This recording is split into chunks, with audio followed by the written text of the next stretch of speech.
Bonjour. Nous allons continuer notre sujet concernant la main des mots, concernant, disons, les mouvements prophétiques. Nous sommes arrivés au niveau où on parlait de la main de Moïse qui était en mouvement. Et nous avons dit que la Bible, c'est le seul livre au monde dans lequel les mouvements d'un personnage biblique créent une prophétie sous forme de mouvement.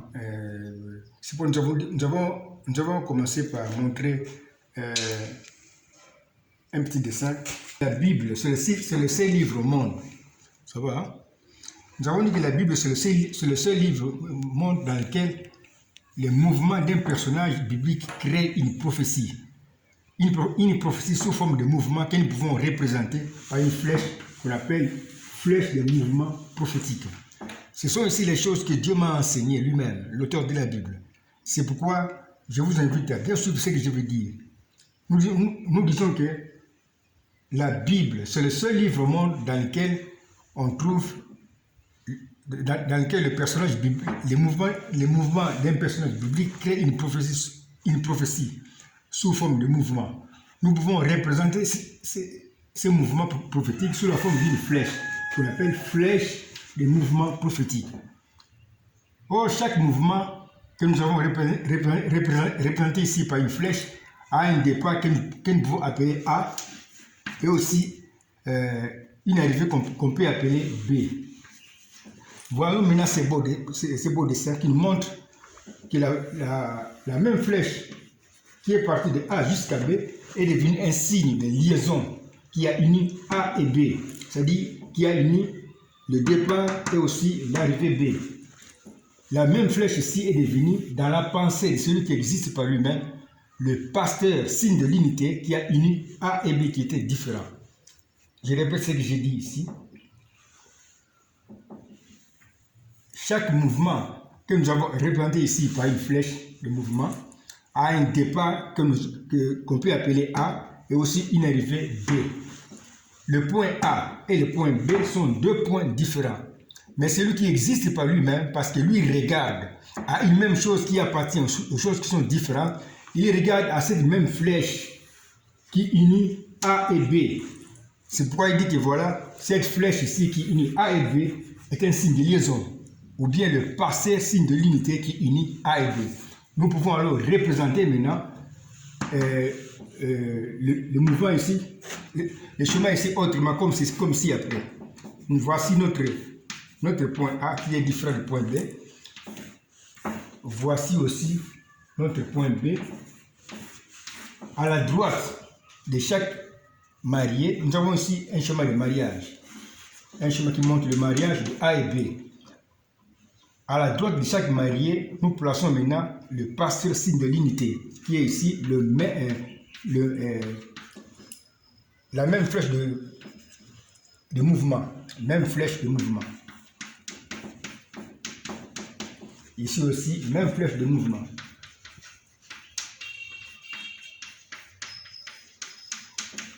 Voilà ce qu'il y avait, ce que nous avons dit en réalité. Chaque mouvement dans la pensée de celui qui existe par lui-même crée une prophétie dans la Bible. Ici, on avait seulement un mouvement qui était représenté ici sous la forme d'une flèche. Et nous avons montré que ce mouvement ici a créé un schéma de prophétie que nous trouvons ici. La Bible, je répète ici, c'est le seul livre au monde dans lequel le mouvement d'un personnage biblique crée une prophétie. Maintenant, nous avons pris l'exemple de la main de Moïse qui était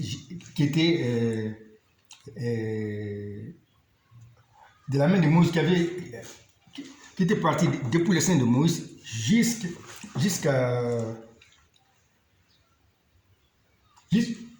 jusqu'au niveau où la main a porté la lèpre. Nous avons montré ceci autrefois. Je vais répéter ceci.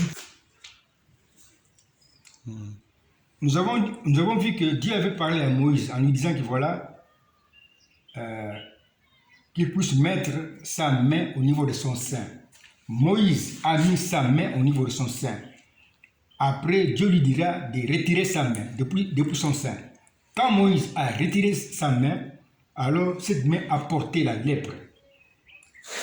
nous allons maintenant étudier maintenant le mouvement de la main de Moïse pour connaître la prophétie que ce mouvement a créé. Nous avons ici le sein de Moïse. Ici, nous avons la lèpre. Au départ, il y avait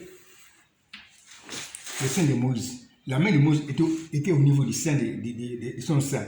Quand maintenant il a retiré la main maintenant apporte la lèpre. Nous suivons maintenant le mouvement de la main. Quand nous suivons maintenant le mouvement de la main de Moïse, nous voyons que cette main est partie du sein de Moïse jusqu'à la lèpre. Or, la main de Moïse est au centre même de ce mouvement. C'est pourquoi nous pouvons représenter ce chemin ici autrement, comme si après. Le sein de Moïse.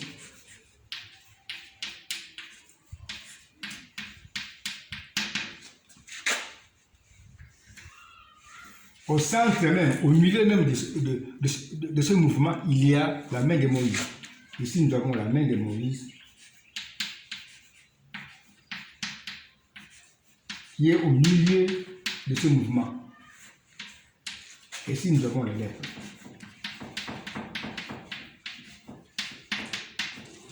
La main de Moïse est partie depuis le sein de Moïse et est arrivée jusqu'au niveau de la lèpre. Cette main a porté la lèpre. Nous avons trouvé un schéma ici qui a trois personnages.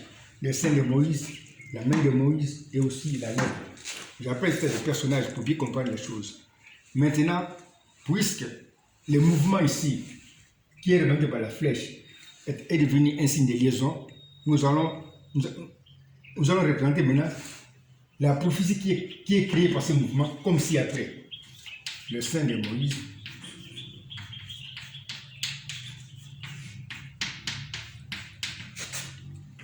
Entre parenthèses, même flèche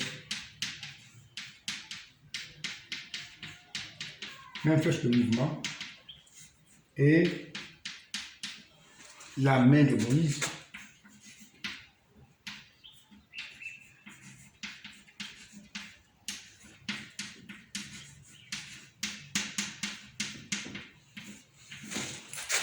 entre parenthèses, même flèche de mouvement,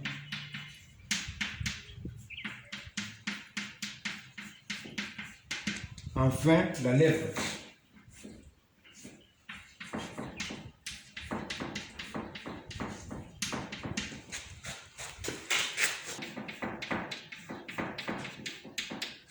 Nous voyons aussi un schéma de prophétie qui est créé par le mouvement de la main de Moïse qui est parti depuis son sein jusqu'au niveau de la lèpre. Ce schéma de prophétie ici est donné dans une langue qui est inconnue aux anges. Aucun ange ne connaît ceci. Mais nous allons voir maintenant qu'est-ce que Dieu a promis dans ce mouvement de la main de Moïse qui est parti depuis son sein jusqu'au niveau de la lèpre. Pour connaître maintenant cette prophétie qui est ici écrite dans une langue inconnue, nous devons d'abord connaître ce qui représente le sein de Moïse. Mais nous avons vu la fois passée que dans ce film que Moïse est en train de tourner, Moïse est dans le rôle de Dieu. Moïse représente donc Dieu. Le sein de Moïse veut dire, représente donc le sein de Dieu. Le sein de Dieu. C'est-à-dire l'intérieur même de la divinité. La main de Moïse, on ne sait pas ce que cela représente. On va étudier cela. La lèpre représente le péché qui donne la mort au peuple de Dieu.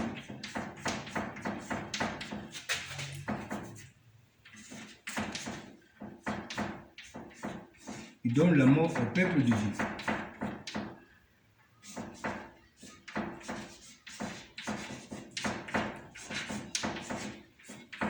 Peuple de Dieu.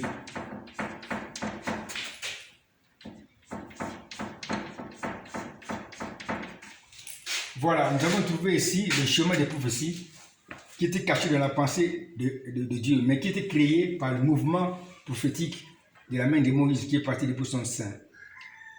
Ce chemin des prophéties est inconnu aux anges. Je continue à répéter ceci. Aucun ange ne connaît ceci. Ils sont en train d'apprendre ça en même temps que vous autres aujourd'hui. Nous avons dit que Moïse, dans ce film qu'il tourne, il représente Dieu. C'est pourquoi le sein de Moïse représente seulement le sein de Dieu. la lèpre représente le péché qui donne la mort au peuple de Dieu. Qui représente maintenant la main de Moïse? C'est ça la question qui est posée. Nous répétons ceci pour aider un peu les autres. Qui représente la main de Moïse? Maintenant, là, on va un peu voir ce qui représente la main de Moïse selon la sagesse de Dieu. Maintenant, se pose une question. Qui représente dans le schéma qu'on a dessiné la main de Moïse? Nous avons ici un cas possessif, la main de Moïse.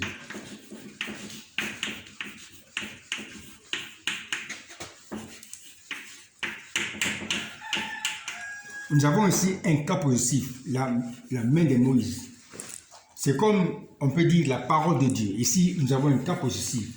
Dans la loi de l'unité, c'est-à-dire dans la science de celui qui existe par lui-même, cette science-là qui est dans sa pensée, quand nous avons un cas possessif, les deux noms qui sont cités dans ces cas possessifs sont dans l'unité. Je répète, selon la loi de l'unité qui se trouve dans la pensée de celui qui existe par lui-même, quand nous avons un cas possessif, les deux noms qui sont cités dans ce cas sont dans l'unité. Ici, nous avons les noms la main et aussi le nom Moïse. Ces deux noms, selon la pensée de Dieu qui existe par lui-même, sont dans l'unité, comme si après, la main et Moïse. Nous avons trouvé un schéma de prophétie, mais qui est simplifié. Parce que nous avons vu que le signe de l'unité crée un mariage spirituel. Ce mariage spirituel représente une prophétie biblique. Ici, nous avons un schéma de prophétie qui est simplifié. Nous voyons aussi le mariage spirituel de la main et de Moïse. On peut retourner ce schéma pour connaître maintenant comment la sagesse de Dieu a caché sa pensée. On peut retourner ce schéma comme ceci. Moïse et la main. La pensée de Dieu n'a pas changé. Nous voulons seulement connaître cette pensée-là.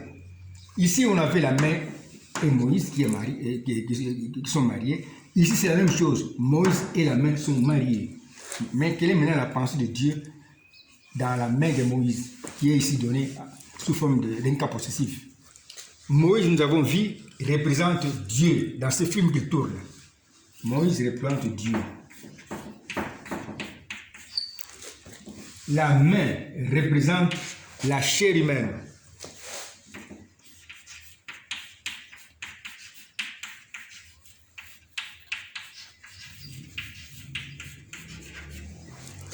Nous voulons représenter clair. Et la main.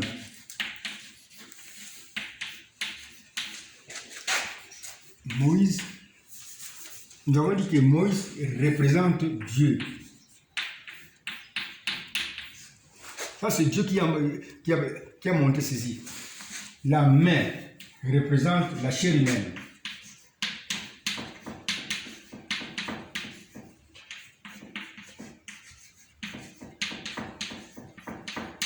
Maintenant, suivez ceci, s'il vous plaît, pour bien voir la sagesse de Dieu qui m'a enseigné ceci.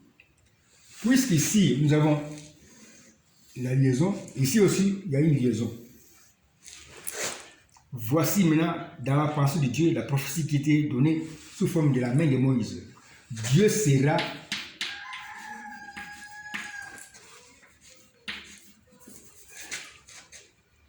Dieu qui sera dans la chair humaine. Dieu qui sera dans la chair humaine. De la chair humaine comme fils de l'homme.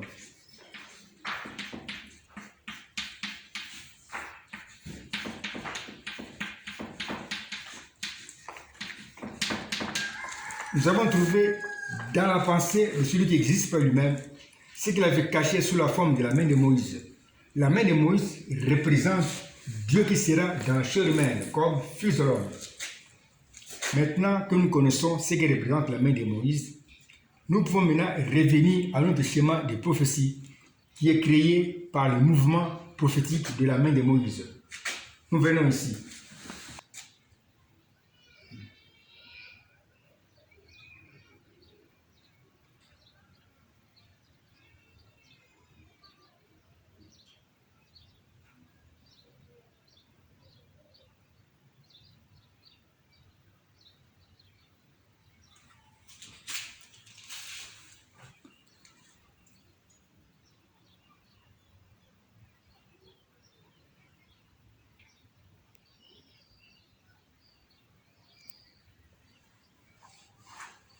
Nous revenons à notre schéma de prophétie que nous avons déjà trouvé dans le mouvement créé par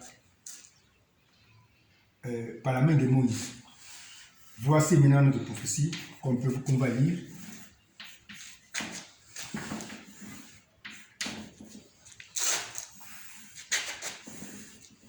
Nous avons dit que le sein de Moïse représente Dieu dans ce film. Le sein de Moïse représente donc le sein de Dieu. Nous avons la main de Moïse représente Dieu qui sera dans la chair humaine. Nous avons vu cela. Dieu qui sera dans la chair humaine.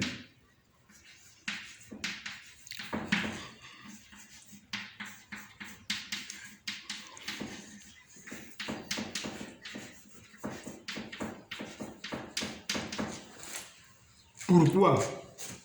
Pour porter la lettre.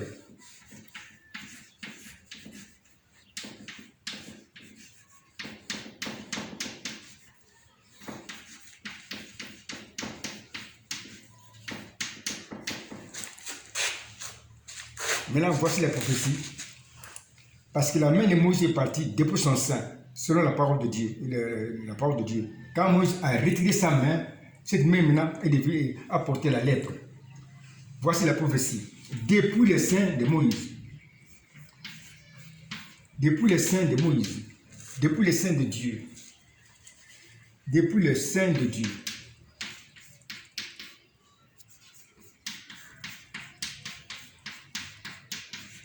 Qui est représenté par le sein de Moïse, c'est-à-dire depuis l'intérieur de la divinité.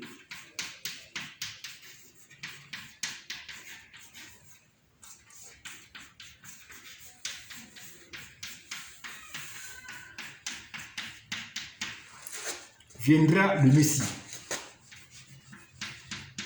Viendra à sa première venue le Messie. À sa première venue. À sa première venue.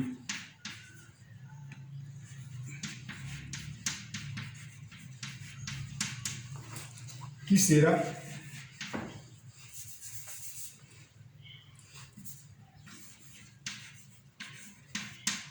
mais maintenant, voici la prophétie qu'on peut lire. Depuis le sein de Dieu, c'est-à-dire depuis le sein de Dieu qui est revenu par le sein de Moïse, c'est-à-dire depuis l'intérieur de la divinité, viendra à sa première venue comme Dieu qui sera dans la chair humaine, le Messie.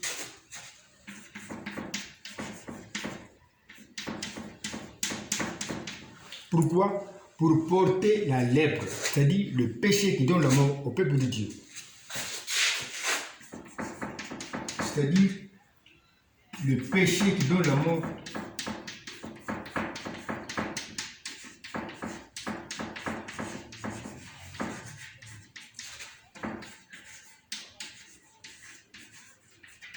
au peuple de Dieu.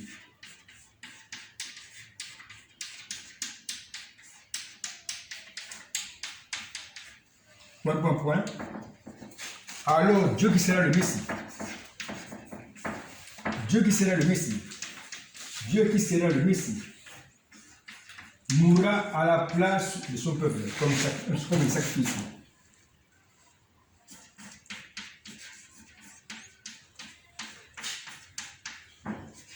Mourra à la place de son peuple.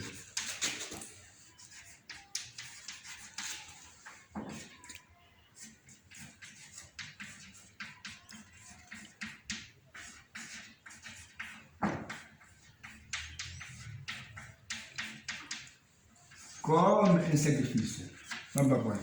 On répète la prophétie qui est donnée ici. Quand la main de Moïse était retirée depuis son sein, le mouvement de la main de Moïse a créé une prophétie qui était cachée dans la pensée de celui qui existe par lui-même. Voici maintenant cette prophétie. Depuis le sein de Dieu, qui est représenté par le sein de Moïse, c'est-à-dire depuis l'intérieur de la divinité, viendra à sa première venue, comme Dieu qui sera dans la chair humaine, qui est représenté par la main de Moïse, le Messie. Pourquoi? Pour porter la lèpre, c'est-à-dire le péché qui donne la mort au peuple de Dieu. Point. Alors, Dieu qui sera le Messie mourra à la place de son peuple, comme un sacrifice appelé sacrifice d'expiation. Nous avons trouvé ici ce qui était promis dans les mouvements prophétiques créés par la main de Moïse. Maintenant, Dieu a dit à Moïse de ramener sa main qui était lépreuse vers son sein.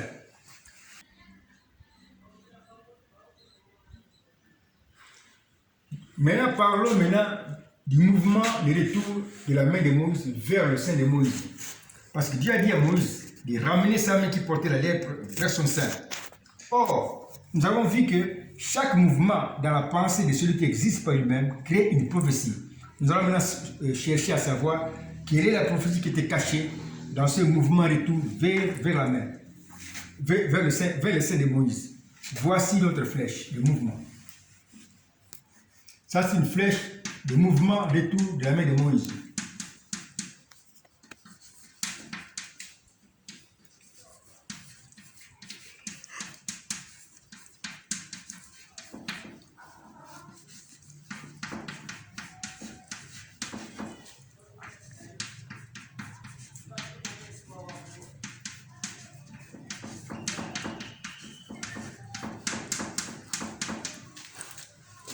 Et puisque chaque mouvement, chaque flèche, chaque mouvement a un départ et aussi une arrivée, au départ, nous avons ici la lèpre.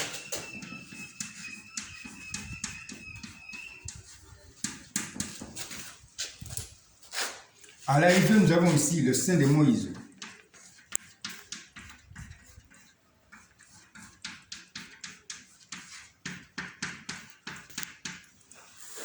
Nous avons ici un chemin qui nous montre le mouvement. Ça, c'est une flèche de mouvement. Ça, c'est une flèche de mouvement retour de la main de Moïse. Mais il y a une loi que nous avons vue dans le mouvement prophétique du souverain sacrificateur qui traversait le lieu très saint au jour de la fête des expiations, qu'on appelait aussi la fête du grand pardon. Nous avons vu que selon la première loi de mouvement dans le récit biblique, quand un personnage biblique retourne, il change de rôle et de temps.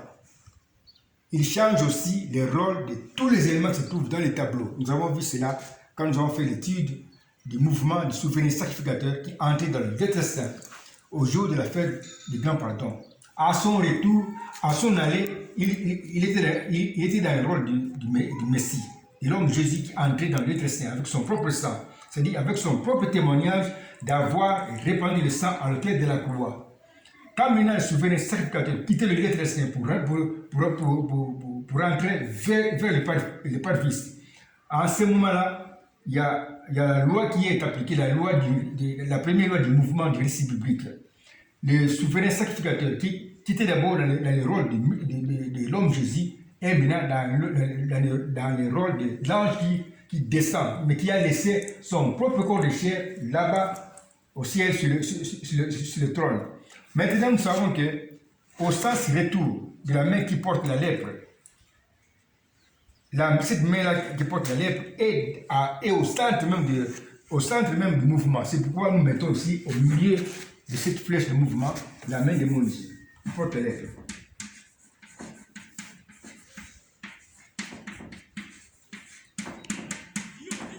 Parce que le mouvement est créé ici par la main de Moïse. Maintenant que nous avons trouvé ceci, nous pouvons trouver maintenant le chemin des prophéties qui est créé par le mouvement de la main de Moïse qui retourne vers le sein de Moïse. Nous avons ici le sein de Moïse.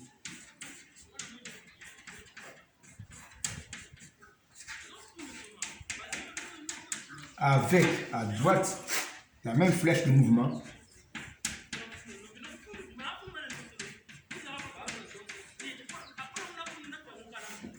Nous avons ici aussi la main de Moïse.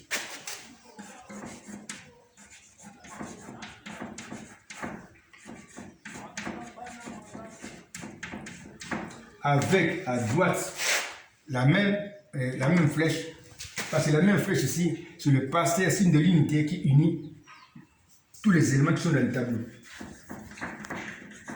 Même flèche.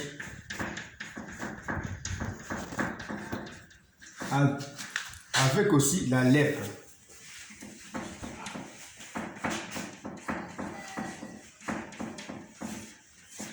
Même flèche.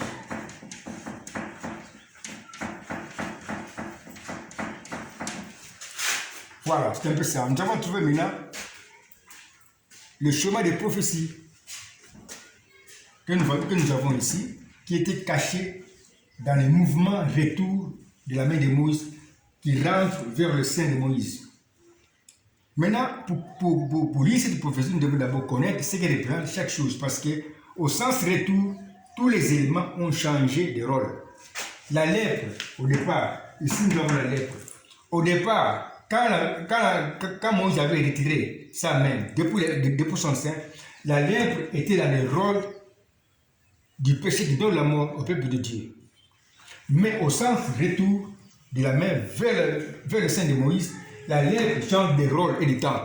Nous ne sommes plus en ce terme, nous sommes maintenant au temps maintenant du départ du Messie, qui était mort à la croix.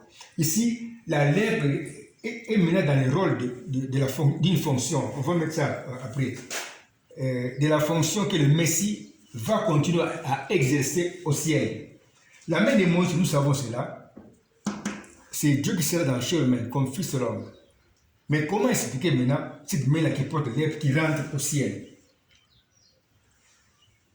Cela ne veut pas dire que Christ, à sa résurrection, va rentrer au ciel avec la lèpre. Non, non, non, non. Christ va rentrer au ciel avec sa fonction de sacrificateur qui est représentée ici par la lèpre. Parce que tous les éléments changent de rôle et de temps. Ici, on a le sein de Moïse. Les seins de Moïse, au sens retour de la main, changent. Au départ, là-bas, le sein de Moïse avait représenté le sein de Dieu, c'est-à-dire l'intérieur de la divinité. Mais ici, maintenant, ça change. Le sein de Moïse représente maintenant le ciel qui est visible.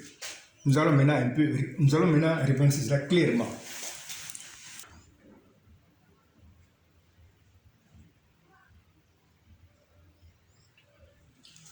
Voilà, la fois passée, nous avons parlé jusqu'à ce niveau ici, et nous avons trouvé ce chemin de prophétie. Et maintenant, il est question de connaître la prophétie qui était cachée dans ce chemin, dans la pensée de Dieu, au retour de la main de Moïse avec les lèpres, juste vers le sein de Moïse. Nous sommes arrivés ici, nous allons continuer. Et avant de continuer, nous allons maintenant prier le Seigneur pour nous aider à avancer. Prions le Seigneur. Dieu bien-aimé, combien nous sommes reconnaissants pour l'occasion que tu nous as accordée d'être arrivés en ce moment ici, au niveau où il était question de la main de Moïse qui devait retourner vers le sein de Moïse. Viens nous en aide pour te présenter, Père bien-aimé de voix, comme l'auteur de la Bible qui est plein de sagesse et d'intelligence qui reste incomparable, et qu'il soit reconnu que c'est toi seul qui est le véritable Dieu, dont la sagesse m'étonne moi-même. Sois loué pour ce que tu vas encore nous accorder de connaître, Père bien-aimé de voix, afin d'avancer, Seigneur Jésus, pour ta gloire. Merci pour tout ceci, Père, au nom du Seigneur Jésus-Christ. Amen. Maintenant, nous avons dit qu'au sens retour, selon la première loi du mouvement du récit biblique, le personnage biblique qui retourne change de rôle et de temps. Il change en même temps tous les rôles des éléments qui se trouvent dans le même tableau. Ici, au sens retour maintenant, la lèpre change de rôle, la main de Moïse au sens retour change de rôle, le sein de Moïse change aussi de rôle. C'est ce que nous allons maintenant voir. Le sein de Moïse a d'abord représenté le sein de Dieu, c'est-à-dire l'intérieur de la divinité. Mais au sens retour de la main de Moïse vers le sein de Moïse, le sein de Moïse devient maintenant le ciel visible. Au ciel visible. au ciel invisible, pardon, au ciel invisible. Au ciel invisible va rentrer le Messie. Au ciel invisible va rentrer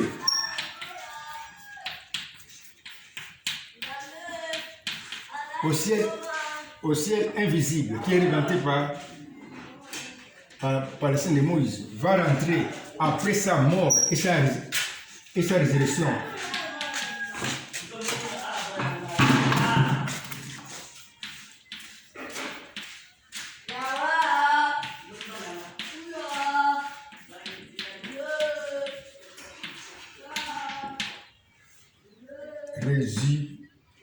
Résurrection.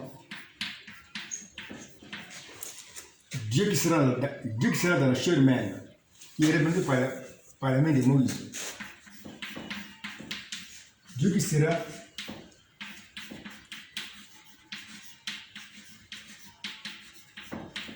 dans la chair humaine, qui est représenté par la main de Moïse.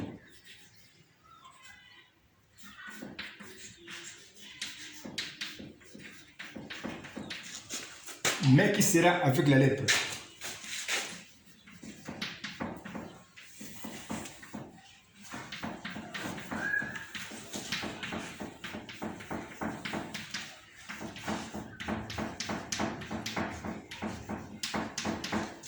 Je répète la prophétie. Au ciel invisible, qui est répandu par le sein de Moïse, va rentrer après sa mort et sa résurrection, Dieu qui sera dans la chair humaine, qui est répandu par la main de Moïse, mais qui sera avec la lèpre, c'est-à-dire avec sa fonction de sacrificateur, avec sa fonction, c'est-à-dire avec sa fonction de sacrificateur.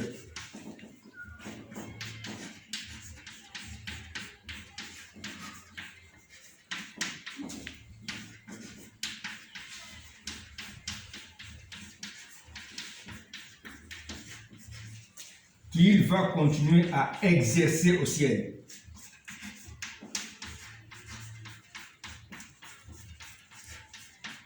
Qui va continuer à exercer au ciel.